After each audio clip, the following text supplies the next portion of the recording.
ಕಾಲ್ತುಳಿತದಲ್ಲಿ 11 ಜನ ಬಲಿ. ಸರ್ಕಾರದ ವಿರುದ್ಧ ವ್ಯಾಪಕ ಆಕ್ರೋಶ ವ್ಯಕ್ತವಾಗ್ತಾ ಇದೆ. ಇದೇ ನಿಟ್ಟಿನಲ್ಲಿ ಚಿನ್ನಸ್ವಾಮಿ ಸ್ಟೇಡಿಯಂನ ಬಳಿ ಕಾಲ್ತುಳಿತಕ್ಕೆ 11 ಜನ ಅಮಾಯಕರ ಸಾವಾಯ್ತಲ್ಲ. ಕೆಲ ಪೊಲೀಸರನ್ನ ಹೊಣೆ ಮಾಡಿ ಸರ್ಕಾರ ತಲೆದಂಡ ಕೊಟ್ಟು ಕೈ ತೊಳೆದುಕೊಳ್ಳುವಂತಹ ಕೆಲಸ ಮಾಡ್ತಲ್ಲ. ಸರ್ಕಾರದ ವಿರುದ್ಧ ಈಗ ಇದೇ ವಿಚಾರಕ್ಕೆ ವ್ಯಾಪಕ ಆಕ್ರೋಶ ವ್ಯಕ್ತವಾಗ್ತಾ ಇದೆ. ಮೈತ್ರಿ ನಾಯಕರು ಜಂಟಿ ಸುದ್ದಿಗೋಷ್ಠಿಯನ್ನು ನಡೆಸುವ ಮೂಲಕ ಮುಗಿಬೀಳುತ್ತಾ ಇದ್ದಾರೆ ಆಡಳಿತ ಪಕ್ಷದ ವಿರುದ್ಧ. ಕೇಂದ್ರ ಸಚಿವ ಎಚ್.ಡಿ. ಕುಮಾರಸ್ವಾಮಿ, ವಿಪಕ್ಷ ನಾಯಕ ಆರ್ ಅಶೋಕ್, ಬಿಜೆಪಿ ರಾಜ್ಯಾಧ್ಯಕ್ಷ ಬಿ.ವೈ. ವಿಜಯೇಂದ್ರ ಅವರು ಈ ಸುದ್ದಿಗೋಷ್ಠಿಯಲ್ಲಿ ಭಾಗಿಯಾಗಿದ್ದಾರೆ. ಅಮಾನತು ಮಾಡಿದ್ದೀರಿ, ಬೆಂಗಳೂರು ಪೊಲೀಸ್ ಕಮಿಷನರ್ನು ಕೂಡ ಅಮಾನತು ಮಾಡಿದ್ದೀರಿ. ಆದರೆ ಇಲ್ಲಿ ಪ್ರಮುಖವಾಗಿ ಎದ್ದು ಕಾಣ್ತಾ ಇರ್ತಕ್ಕಂಥದ್ದು there was failure on the part of the intelligence. ಯಾಕೆ ಇಂಟೆಲಿಜೆನ್ಸ್ ಇರ್ತಕ್ಕಂಥ ಅಧಿಕಾರಿಗಳನ್ನ ನೀವು ಅಮಾನತು ಮಾಡಿಲ್ಲ?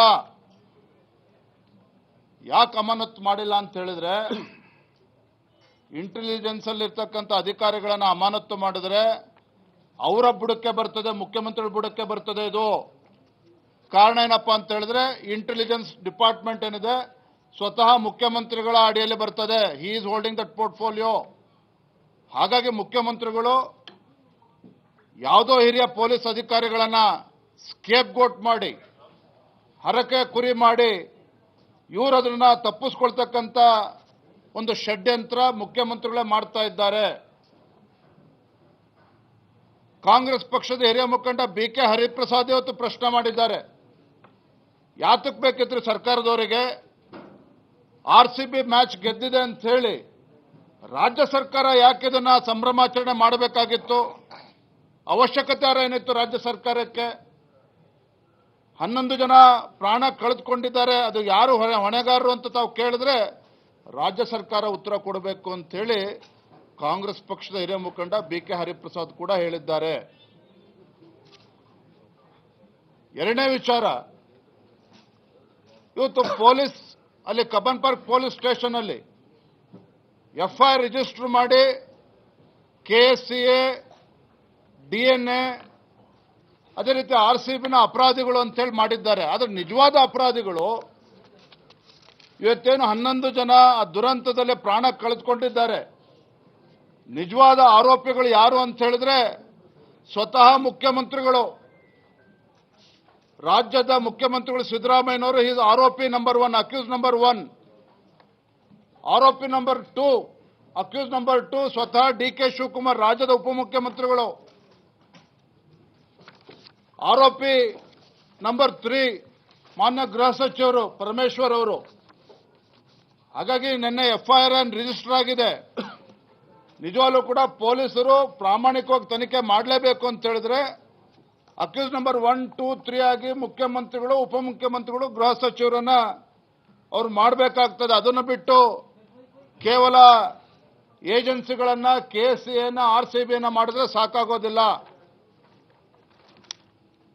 ಸ್ವತಃ ಮುಖ್ಯಮಂತ್ರಿಗಳೇ ಟ್ವೀಟ್ ಮಾಡಿದ್ರು. ಏನ್ ಹೇಳಿದ್ದಾರೆ ಮುಖ್ಯಮಂತ್ರಿಗಳು? ನಿನ್ನೆ ನಡೆದ IPL ಫೈನಲ್ ಪಂದ್ಯದಲ್ಲಿ ಗೆದ್ದು ಬೀಗಿದ ಕರ್ನಾಟಕದ ಹೆಮ್ಮೆಯ RCB ತಂಡಕ್ಕೆ ಅಭಿನಂದನೆಗಳು. ರಾಜ್ಯ ಅತ್ಯಂತ ಹೆಮ್ಮೆ ಹಾಗೂ ಖುಷಿ ಪಡುವಂತಹ ಕೆಲಸವನ್ನ RCB ತಂಡ ಮಾಡಿದ್ದು, ಅವರನ್ನು ಇಂದು ಸಂಜೆ 4 ಗಂಟೆಗೆ ವಿಧಾನಸೌಧದ ಭವ್ಯ ಮೆಟ್ಟಲುಗಳ ಮೇಲೆ ಅಭಿನಂದಿಸಿ ಸನ್ಮಾನಿಸಲಿದ್ದೇವೆ. ಈ ಐತಿಹಾಸಿಕ ಕ್ಷಣದಲ್ಲಿ ನೀವು ಭಾಗಿಯಾಗಿ ಅಂತೇಳಿ ಸ್ವತಃ ಮುಖ್ಯಮಂತ್ರಿಗಳೇ ಕರೆಯನ್ನು ಕೊಟ್ಟಿದ್ದಾರೆ. ಯಾಕಿದನ್ನು ಇಲ್ಲಿ ಉಲ್ಲೇಖ ಮಾಡ್ತಾ ಇದ್ದೇನೆ ಅಂತ ಹೇಳಿದ್ರೆ, ಏನು 3ನೇ ತಾರೀಕು RCB ಫೈನಲ್ಸ್ ಗೆದ್ದ ನಂತರದಲ್ಲಿ ಅವತ್ತು ಸಂಜೆನೆ, ಅಂದ್ರೆ ಮ್ಯಾಚ್ ಆಗೋಕ್ಕೂ ಮುಂಚೆ ಸಂಜೆನೆ KSCA ಮತ್ತು RCB ಕಡೆಯಿಂದ ಮತ್ತು DNA ಏಜೆನ್ಸಿ ಕಡೆಯಿಂದ ಕಬ್ಬನ್ ಪಾರ್ಕ್ ಪೊಲೀಸ್ ಸ್ಟೇಷನ್ಗೆ ಹೋಗ್ತಾರೆ. ಅಲ್ಲಿ ಮನವಿ ಕೊಡ್ತಾರೆ, ನಾವು ನಾಳೆ ಸೆಲೆಬ್ರೇಷನ್ ಮಾಡಬೇಕಾಗಿದೆ, ಅನುಮತಿ ಕೊಡಬೇಕು ಅಂತೇಳಿ ಕೇಳ್ತಾರೆ. ಅದಕ್ಕೆ ಪೊಲೀಸರು ಲಿಖಿತವಾಗಿ ಉತ್ತರ ಕೊಟ್ಟಿದ್ದಾರೆ, ನಾಳೆ ನಾವು ಸಂಭ್ರಮಾಚರಣೆ ಕೊಡೋದಕ್ಕೆ ಅವಕಾಶ ಆಗೋದಿಲ್ಲ. ಲಕ್ಷೋಪಲಕ್ಷ ಸಂಖ್ಯೆಯಲ್ಲಿ ಅಭಿಮಾನಿಗಳು ಬರ್ತಾರೆ, RCB ಅಭಿಮಾನಿಗಳು ಬರ್ತಾರೆ, ಯಾವುದೇ ಕಾರಣಕ್ಕೂ ನಿಮಗೆ ಅನುಮತಿ ಕೊಡೋದಕ್ಕೆ ಸಾಧ್ಯ ಇಲ್ಲ ಅಂತೇಳಿ ಅಲ್ಲಿ ಕಬ್ಬನ್ ಪಾರ್ಕ್ ಪೊಲೀಸ್ ಸ್ಟೇಷನ್ ಅಧಿಕಾರಿಗಳು ಮುಚ್ಚಳಿಕೆಯನ್ನು ಬರೆದುಕೊಟ್ಟಿದ್ದಾರೆ.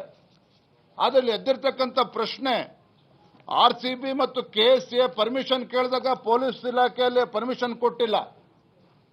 ಲಕ್ಷ ಸಂಖ್ಯೆಯಲ್ಲಿ ಬರ್ತಾರೆ, ನಮಗೆ ಕಂಟ್ರೋಲ್ ಮಾಡೋದಕ್ಕೆ ಆಗೋದಿಲ್ಲ ಅಂತೇಳಿ, ತರಾತುರಿಯಲ್ಲಿ ಮಾಡೋದಕ್ಕಾಗೋಲ್ಲ ಅಂತ ಹೇಳಿದ್ದಾರೆ. ಇಷ್ಟು ಸ್ಪಷ್ಟತೆ ಪೊಲೀಸ್ ಇಲಾಖೆಗೆ ಇದ್ದಾಗ ಲಕ್ಷ ಸಂಖ್ಯೆಯಲ್ಲಿ ಬರ್ತಾರೆ ಅಂತೇಳಿ ಗೊತ್ತಿದ್ದು ಸಹ ರಾಜ್ಯ ಸರ್ಕಾರಕ್ಕೆ ಯಾರು ಅನುಮತಿ ಕೊಟ್ಟರಾಗಾದ್ರೆ ವಿಧಾನಸೌಧದ ಮುಂದೆ ಸಂಭ್ರಮಾಚರಣೆ ಮಾಡೋದಕ್ಕೆ ಅಲ್ಲೂ ಕೂಡ ಲಕ್ಷ ಸಂಖ್ಯೆಯಲ್ಲಿ RCB ಅಭಿಮಾನಿಗಳು ಬಂದಿದ್ರು ವಿಧಾನಸೌಧದ ಹತ್ತಿರ, ಅವ್ರಿಗೆ ಯಾರು ಪರ್ಮಿಷನ್ ಕೊಟ್ಟರಾಗಾದ್ರೆ? ಮೂರನೇ ವಿಚಾರ, ಚಿನ್ನಸ್ವಾಮಿ ಸ್ಟೇಡಿಯಂ ಅಲ್ಲಿ ಪರ್ಮಿಷನ್ ನಾವು ಕೊಟ್ಟಿರಲಿಲ್ಲ, ಇಲ್ಲೀಗಲ್ ಆಗಿ ಅಲ್ಲಿ ಜನ ಸೇರಿಸಿದ್ದಾರೆ, ಹಾಗಾಗಿ ನಾವು FIR ರಿಜಿಸ್ಟರ್ ಮಾಡ್ತಾ ಇದ್ದೇವೆ ಅಂತೇಳಿ ಪೊಲೀಸರು ಹೇಳಿದ್ದಾರೆ. ಅಲ್ಲಿ ಪರ್ಮಿಷನ್ ಇಲ್ಲದೆ ಇದ್ರೂ ಸಹ ರಾಜ್ಯದ ಉಪಮುಖ್ಯಮಂತ್ರಿಗಳು DK ಶಿವಕುಮಾರ್ ಅವರು ಚಿನ್ನಸ್ವಾಮಿ ಸ್ಟೇಡಿಯಂಗೆ ಹೋಗಿ ಅಲ್ಲಿ ಸಂಭ್ರಮಾಚರಣೆಯಲ್ಲಿ ಯಾಕೆ ಭಾಗವಹಿಸಿದ್ರು, ಅಲ್ಲಿ ಹೋಗಿ ಯಾಕೆ ಕಪ್ಪಿಡ್ಕೊಂಡು ಮುತ್ತಿಡ್ತಕ್ಕಂಥ ಕೆಲಸ ರಾಜ್ಯದ ಉಪಮುಖ್ಯಮಂತ್ರಿಗಳು ಮಾಡಿದ್ರು? ಈ ರೀತಿ ಹಲವಾರು ಪ್ರಶ್ನೆಗಳು ಇವತ್ತು ಪ್ರಶ್ನೆಯಾಗಿ ಉಳಿದುಕೊಂಡಿದೆ. ಆ 11 ಜನ ಅಮಾಯಕರ ಜೀವ ಇವತ್ತೇನು ಹೋಗಿದೆ, ಇದಕ್ಕೆ ನ್ಯಾಯ ಸಿಗಬೇಕು ಅಂತ ಹೇಳಿದ್ರೆ ಮುಖ್ಯಮಂತ್ರಿಗಳು ಪೊಲೀಸ್ ಅಧಿಕಾರಿಗಳನ್ನ ಹರಕೆಯ ಕುರಿಯನ್ನಾಗಿ ಮಾಡುವ ಬದಲಾಗಿ ಇವತ್ತು ತಾವೇ ಜವಾಬ್ದಾರಿಯನ್ನು ಹೊತ್ತು ನೈತಿಕ ಹೊಣೆಗಾರಿಕೆಯನ್ನು ಹೊತ್ತು ರಾಜ್ಯದ ಮುಖ್ಯಮಂತ್ರಿಗಳು, ಉಪಮುಖ್ಯಮಂತ್ರಿಗಳು, ಗೃಹ ಸಚಿವರು ತಮ್ಮ ಸ್ಥಾನಕ್ಕೆ ರಾಜೀನಾಮೆ ನೀಡಬೇಕು ಅಂತೇಳಿ ನಾನು ಮತ್ತೊಮ್ಮೆ ಆಗ್ರಹ ಪಡಿಸ್ತಾ ಇದ್ದೇನೆ. ಇವತ್ತು ರಾಜ್ಯದ ಜನರಲ್ಲಿ ಯಾವ ರೀತಿ ಇವತ್ತು ವಾತಾವರಣ ನಿರ್ಮಾಣ ಆಗಿದೆ ಅಂತ ಹೇಳಿದ್ರೆ, ನಾನು ಇವತ್ತು ಬೆಳಗ್ಗೆ ಉಪ್ಪಾರ್ ಪೊಲೀಸ್ ಸ್ಟೇಷನ್ ಹತ್ರ ಹಾಗೆ ಪಾಸ್ ಆಗ್ತಾ ಇದೆ, ಒಬ್ಬ ಆಟೋ ಚಾಲಕ ನನ್ನ ಮಾತನಾಡಿಸ್ತಾನೆ. ಏನು ಹೇಳಿದೆ ಇವತ್ತು ಅಂತ ಹೇಳಿದ್ರೆ, ಏನ್ರಿ ವಿರೋಧ ಪಕ್ಷದವ್ರು ನೀವು ಇದೀರಿ, ಪಾಪ 11 ಜನ ಅಮಾಯಕರು ಪ್ರಾಣ ಕಳೆದುಕೊಂಡಿದ್ದಾರೆ, ಈ ದರಿದ್ರ ಕಾಂಗ್ರೆಸ್ ಸರ್ಕಾರನ ಕಿತ್ತು ಬಿಸಾಕ್ಬೇಕು ನೀವು ಅಂದರೆ this is the mood of the common man, not only in Karnataka, in the entire country. ಹಾಗಾಗಿ ಇದನ್ನು ಅರ್ಥ ಮಾಡಿಕೊಂಡು ಮುಖ್ಯಮಂತ್ರಿಗಳು ನೈತಿಕ ಹೊಣೆಯನ್ನು ಹೊತ್ತು ರಾಜೀನಾಮೆ ನೀಡಬೇಕು ಅಂತೇಳಿ ಮತ್ತೊಮ್ಮೆ ಈ ಸಂದರ್ಭದಲ್ಲಿ ಆಗ್ರಹವನ್ನು ನಾನು ಮಾಡ್ತಾ ಇದ್ದೇನೆ. ಇದು ಬಿಜೆಪಿಯ ರಾಜ್ಯಾಧ್ಯಕ್ಷ BY ವಿಜಯೇಂದ್ರ ಅವರ ಮಾತು. ನೈತಿಕ ಹೊಣೆ ಹೊತ್ತು ರಾಜೀನಾಮೆ ಕೊಡಬೇಕು ಅಂತ ಆಗ್ರಹಿಸಿದ್ದಾರೆ.